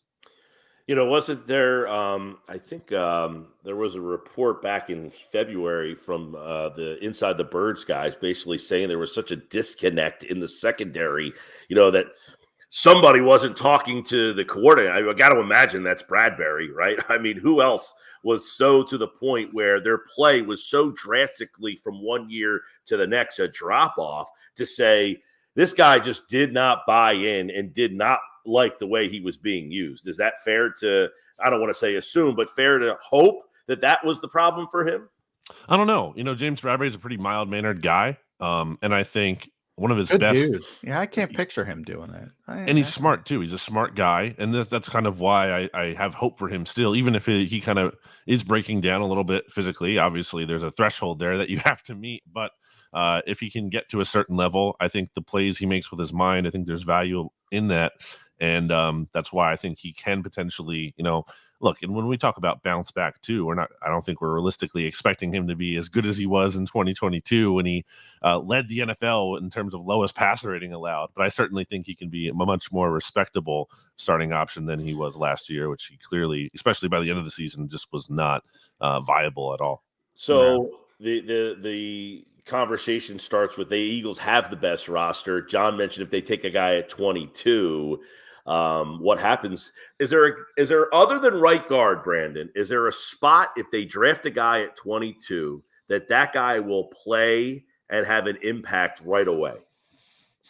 I don't think realistically in terms of what, I think is on the table for them. I don't think that's how in general, like good teams kind of operate. It's like, wait, we're going to take a guy that's definitely going to be the guy, especially in a stage of where the Eagles are competing. It's one thing if they were like back where they were in 2021 when they drafted Devonta Smith and they just had nothing at wide receiver and you're drafting him and you're playing him right away because you have to. But I think the Eagles think about it as they don't want to have to start that rookie necessarily right away. And obviously I do think offensive tackle, and if that guy can play right guard, then that is certainly possible that rookie could step in and play from day one, depending on how the competition would go there. And if they can actually play right guard or if they're just more of a tackle only. But I tend to think they're thinking more about the future of that draft pick's career than this year alone. Let's talk about Devonta because the Eagles get that extension done. BLG, I'm like, this is amazing to me. I sit here and if I'm an agent, and I've been saying this on the show, I'm saying to Devonta, just wait for Jefferson, wait for Chase. Rising tide lifts all boats. I'm not trying to put him in that category. He's not going to make what they make, but they're going to reset the market. And everybody else is going to make more because of it. And the Eagles somehow get it done early. And oh, by the way, they get the 50-year option tagged on. Yeah, and 3 more years on top of it. Yeah, he doesn't have a lot of bad cap hits on any year.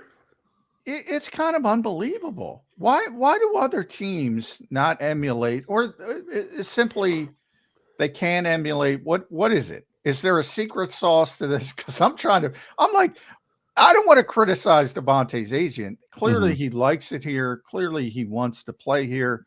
$51 million is life-changing money, guaranteed, no matter what. How much do you need? But then you have that, I call it the Kirk Cousins mindset, where you try to get every penny you possibly can. Most players are like that. Is it just a good culture, a good what do you point to when it talks about the Eagles in these contracts? Yeah, I think there's a number of factors here. I think that, it's worth pointing out that sometimes the players, they want to win too. And, they're not going to just they're not going to play for free. But I think they can realize, hey, I can do a deal here where I get good money, but he also doesn't totally hamstring the team and trying to get every single penny out of them. I think there's an element of that. I think there's an element of, obviously, when the Eagles do contracts like this, there's some assumed risk in terms of, you're betting on what the player, can be. And obviously Devonta's already shown a lot, but, God forbid there's an injury or whatever. Some teams would rather just wait until the last second, like the Cowboys. And I obviously don't think that's the most prudent decision, but there is obviously an upside in that. Again, if there is an injury or whatever, then you didn't commit to them. But ultimately, yeah, I would say that the upside of the deal is certainly worth it for the Eagles. And look, the new money in terms of the 3-year, $75 million, if you look at that $25 million annual value, which, again, isn't true number because of the 5th-year option and whatnot. But still, if we just look at that, that's top 4 wide receiver money. So that's very good money to have as it currently stands. Now, obviously, that's going to go down over the course of this offseason, I'm sure, as the Jefferson and whoever else, Ayuk, CeeDee Lamb, whoever else gets these deals. But ultimately, I think it's just a matter of, it's how the Eagles operate, and they're willing to take on some of that risk. And we've seen it work out the other way. We've seen them sign extensions in the past where it hasn't quite exactly been, how they wanted it to go. And they've had to take on, big dead cap numbers. But they'll do that. Jeffrey Lurie is a good owner. He's willing to do that. And so that's the other side of it. All right. So at 22, they're up. Do they have enough trust and belief in what Jordan Davis is and the long-term Jordan Davis, to say we lost Fletcher Cox, who played a lot of snaps for us? Or do they feel like they might need a replacement for Fletcher because they also need a replacement for Jordan Davis, whose deal I guess they're going to have to think about here pretty soon? I think they know they need to give Jordan Davis a chance and kind of have to really see what he's made of. And so the distinction there is I don't think they just believe in him without a shadow of a doubt, but I think they know they have to really kind of give him the chance to prove himself and give him that opportunity really to sink or swim and show that he's worth being the guy and stepping up and, being that first round draft pick that they traded up for. So I definitely think they're going to give him every chance to do that. Now, at the same time, defensive tackle is a position where they very much have liked to heavily rotate at, sometimes as deep as a 6-man rotation in the past few seasons. So, they could always add more talent there. Mike started out asking you about RG3. From my personal perspective, when he says the Eagles have the best roster, I think that's a quarterback looking at the skill position guys and the offensive line and saying, wow, I'd like to play with that. And I think it's perfectly an honest assessment and acceptable. But I look at it like, the Eagles are putting a lot on Vic Fangio. They're investing a lot in their offense and saying, hey, Vic, you're great. Let's cobble together something at least acceptable on the defensive side of the ball. Is that what they're doing here, DLG? I think that's the vision. I think the vision is, now obviously if they're an amazing defense, great. They would sign up for that, absolutely. But I think it's more realistically kind of expecting a threshold of like respectability and competency that they certainly didn't have by the end of season last year. So I think they're just kind of hoping for competency on the defensive side of the ball. Maybe some variance in there, maybe some turnovers, some takeaways, some big plays that you can generate. Obviously, you bring CJ, GJ back in part for some of that kind of element. But ultimately, they're investing all this money and resources into the offense for a reason, and they're expecting that unit to, I think, really carry the team, and that's what it's going to have to be. Wasn't we look at the defense and what happened to this defense last year, where they just absolutely fell apart. Is that based on personnel? Because we talked about it in the first hour, Brandon. I don't know if you heard Brandon Graham. He was on national radio about a week ago, and he said, when asked, everybody wants the answer. What happened, right? And Brandon said something that I haven't heard anybody else really say. And Brandon's a pretty, generally positive guy, and everything's great. And no, generally about that, Mike. Most positive guy I've ever known. Right. Yeah. And he said we had some coaches in the wrong positions. We had basically coaches that didn't belong. And I'm like, if Brandon Graham's saying that, he probably means we had some guys who weren't qualified. So as we talked about in hour one, get your opinion. Is this a team that lacked talent, or were they is that right? Were they a poorly coached team and just being a better coach with a different, I don't want to say, I guess Fangio's scheme will be his version of different, but will that make that big of an impact to change the complexity of what we saw over the last 7 games? I think it was kind of a perfect storm in terms of not so perfect for the Eagles of, defensive coordinator change on the fly. That's never, to me, a great kind of process to be going through during a season. I also think they had that really tough stretch there where they were playing teams where the Eagles were on short rest and their opponents, had that rest advantage on them between, you look at the Bills and the Cowboys, 49ers, that kind of stretch there. That was a really tough stretch that I think exacerbated how also they didn't really have enough of a pass rush rotation, at least compared to previous years. Josh Sweat had already played like a career amount of snaps by week 14 or whatever it was. And I think guys were just tired. And that's something I am a little worried about moving forward in terms of the Hassan Reddick trade and not having that depth there at the edge rusher position where they've had that. And that's, I think, been really important for them, the ability to rotate those guys. So that kind of all contributes to it. But yeah, it was a combination of exhaustion, a combination of the defensive coordinator change, a combination of some players like James Bradbury going from one of the best quarterbacks in the NFL in 2022 to one of the worst cornerbacks in 2023. So it kind of just really everything did not go right. Yeah, Mike and I used to talk about that a lot. How many guys had career years defensively in 2022? And it's rare that, if you have a career year, it's sometimes you get better, but most of the time for a lot of, especially veteran players, career year means career year. You're probably going to regress to the mean a little bit. But I don't know if I ever talked to you about Shaun Desai moving on. Boy, BLG. Later, we found out that Nick Sirianni was thinking about making the change at the bye week when they were 8-1. What does that tell you? That behind the scenes, what does that tell you? Why are you thinking about making that change at 8-1? Yeah, I mean, there's a lot of you could get into there in terms of, were the players kind of calling for this, or was there concern in that regard? It has to be, right? That has to be. There's no other Well, reason. especially, again, it just, reports, whether they're true or not, is if you have guys not speaking to the coordinator, I mean, you get to a point where, like, I can't play for this guy. We got to do something. Well, we're 8-1. What am I supposed to do? I don't want to show panic now. The problem with that for me, I think, ultimately is that, Shaun Desai was not like this total dunce that I think the kind of smart guy. Yeah. I mean, even just in the terms of the results, I mean, you look at the Rams game, the Cowboys game, the first one, the Dolphins game, the Miami. Chiefs game. Yeah. They, so those four I just mentioned there, the Rams, the Cowboys, the Dolphins, the Chiefs, their opponents, the Eagles' opponents in those games combined for just 6 second-half points against Shaun Desai's defense. Like, that's really good. Those are some really good offenses and some really good quarterbacks. Especially like the Dolphins at that point, they just had scored 70 whatever points on the Broncos, not too far off at that point in the season. So, like, I know I'm not saying Shaun Desai was perfect; he could do no wrong. This idea, like, he was totally a disaster and there was no hope, that's just not true. Well, that goes back to John.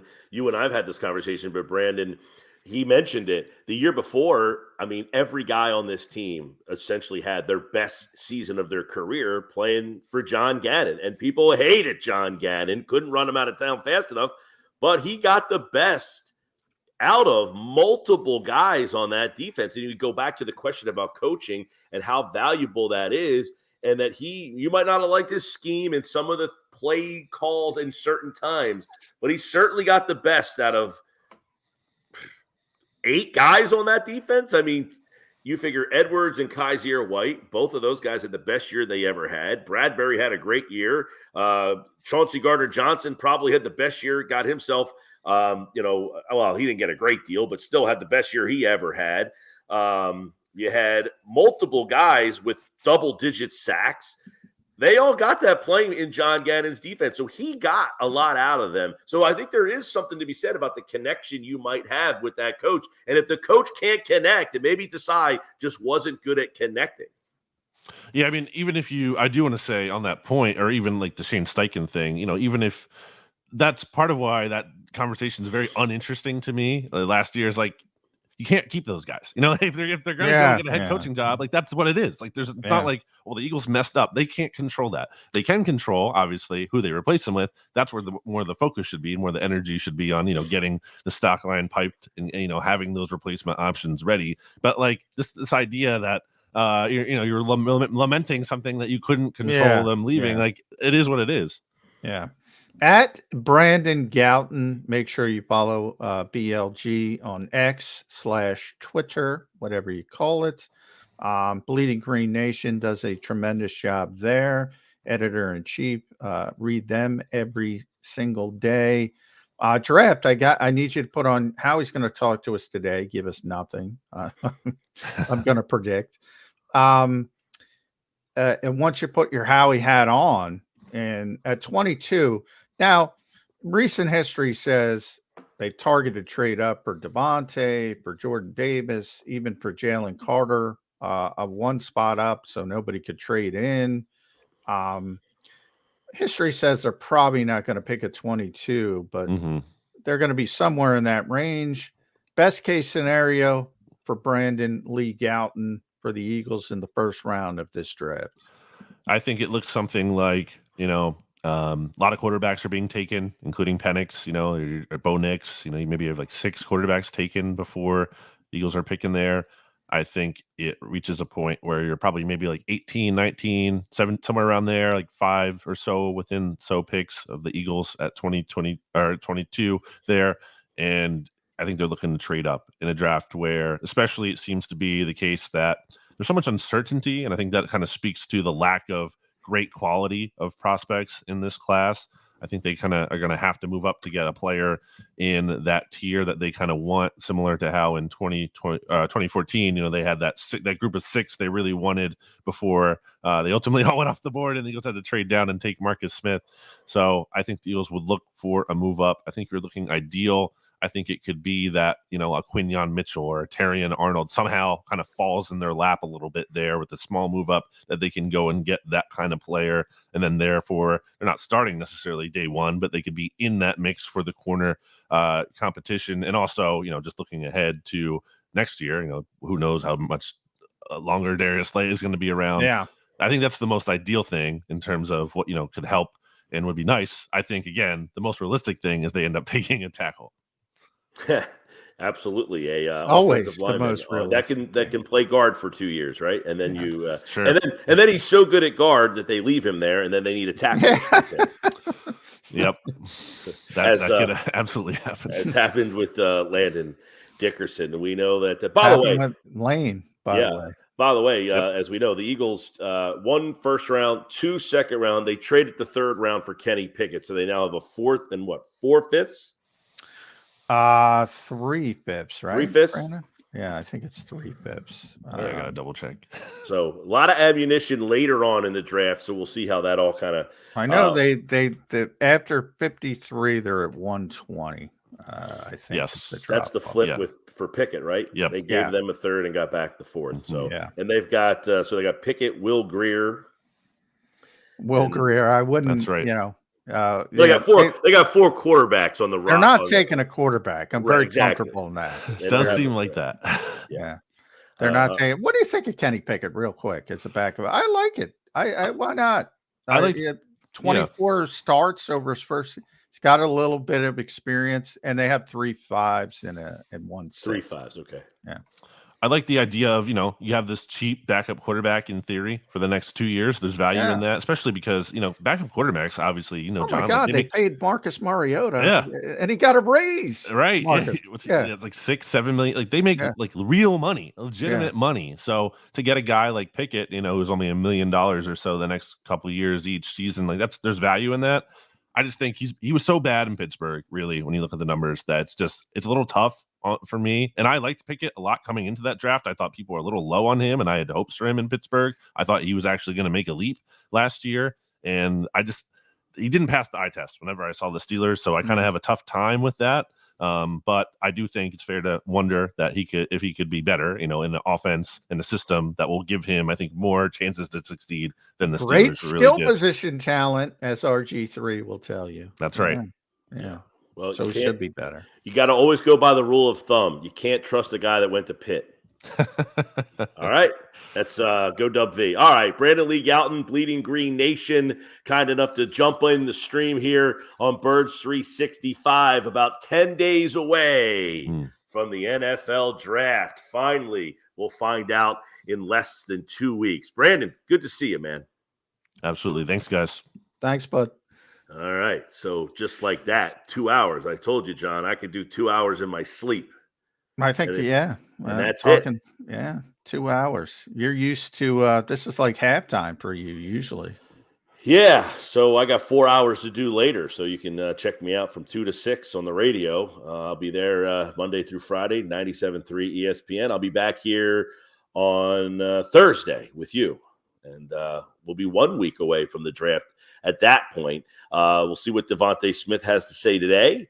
And you said Howie and Nick, you don't think they'll give us much, but we'll see. Maybe somebody will slip one past the goalie there, and they'll give us a little something for fodder. I think Howie's too smart for that, but we'll see. You never know. Maybe he wakes up and says, "Yeah, I'm going to tell you my plans for the first round of the draft." I wouldn't count on that. That would be great if he just walked up to the mic today and just said, "With the 22nd pick, I am taking," just like said somebody's name, and then got everybody just in a stir for the next 10 days of like, he just said he's taking Troy Fontenot, Yeah. Howie's too savvy for that. But we got to get to one more break, and then we'll come back and say goodbye, Mike Gill. At Mike Gill's show. Make sure you follow Mike as well. We'll be back to put a period on the show.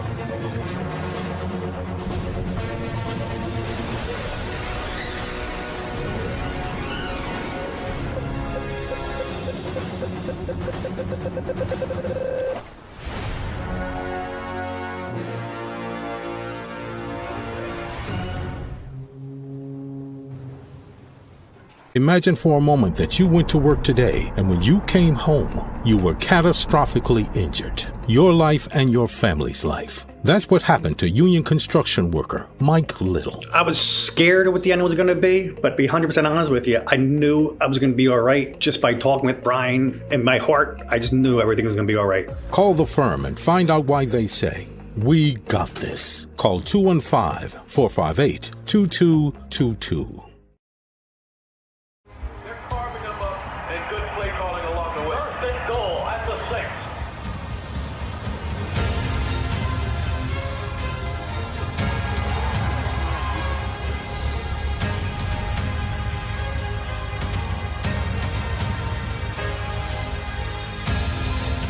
Field of life, First Trust Bank is there for you.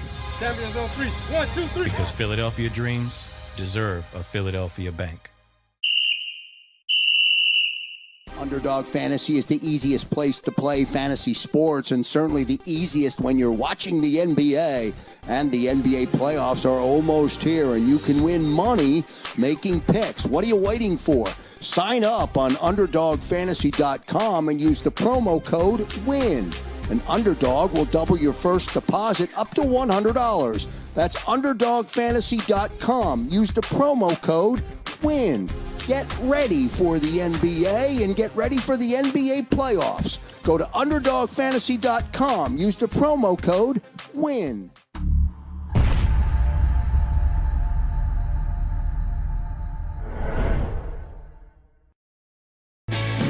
Hi everybody, my name's Jason Lombardi. I'm an inspector at DryTech. At DryTech we offer three major services, the first one being basement waterproofing.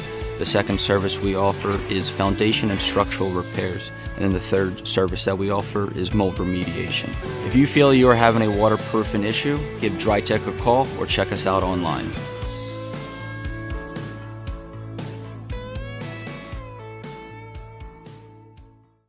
Do you stream on a Roku, Fire Stick, Google TV, or Apple TV? Now you can watch 6ABC 24/7 with the 6ABC Philadelphia streaming app. And the big story on Action News. Search 6ABC Philadelphia and start streaming today. EAGLES. Eagles.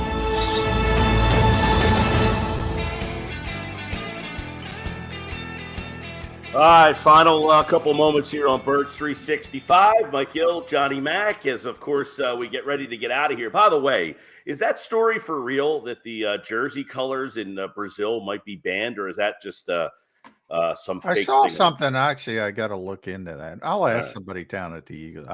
I saw that story and I was like, well, hey, you know me, Mike. I don't give a shit about uniforms. But Well, apparently the green is like the color of like the big rival out there. So I guess Green Bay and Philly can't wear green in the stadium for. well, what Eagles. Are they both going to wear white? That's going to be a the Eagles can wear their black jerseys, and I guess I guess you have the alternate stuff now. Yeah. So yeah, maybe. All right, Johnny. We got we had a lot in today in the 2 hours. We jam-packed it all in. And hey, we're about a week, 10 days to the draft. It's going to start heating up, and all the rumors are going to start flying out the next couple days here. Yeah, and good catching up with you, Mike. A little bit of football at Poor Reunion, which is where the impetus of this show started, I always like to say. So yes, good to have you. Even all right, if it's, so for a day here and there. Mark Farzetta tomorrow, and I'll be back on Thursday with Johnny Mack right here on Birds 365. Have a great rest of your day, everybody. We'll talk to you then. You've been listening to Birds 365. the destination for the passionate Eagles football fan who bleeds green. If it's Eagles football, we're talking about it. Debate inside the locker room and guests that are some of the greatest football minds from around the region. We hope you enjoyed the show. We know we had a blast. Make sure to like, comment, and subscribe, and we'll be back soon. But in the meantime, hook up with us on social media at JAKIB Sports. See you next time on Birds 365.